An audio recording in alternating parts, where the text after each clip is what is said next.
মৃত ব্যক্তির জন্য কি কি আমল করলে তাদের কবরে পৌঁছাবে? মৃত ব্যক্তির জন্য আমরা যে আমলগুলো করলে তাদের কবরে পৌঁছাবে, তাদের আমলনামা যুক্ত হবে, এর মধ্যে থেকে দোয়া এবং দান, এই দুইটার পরে কোনো তেমন দ্বিমত নাই। সমস্ত উলামা একরামে একমত। সবচেয়ে বেশি মৃত ব্যক্তির জন্য উপকার হবে কোন জিনিসটা? দোয়া।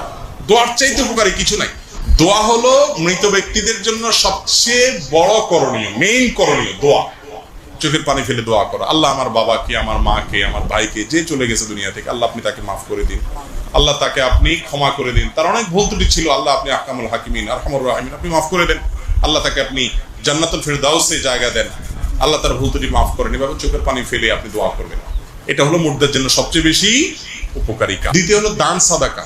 এটা যত করতে পারেন তার পক্ষ থেকে, আল্লাহ আমার বাবার তরফ থেকে দানটা করলাম, এই এতিমটা লালন পালন করে, আল্লাহ সওয়াবটা আমার বাবারে দিয়ে, হ্যাঁ, এই মসজিদে আমি এই টাকাটা দিলাম, আল্লাহ সওয়াবটা আমার মায়ের কবরে, ওনার আমলনামায় আপনি যোগ করে দিয়ে।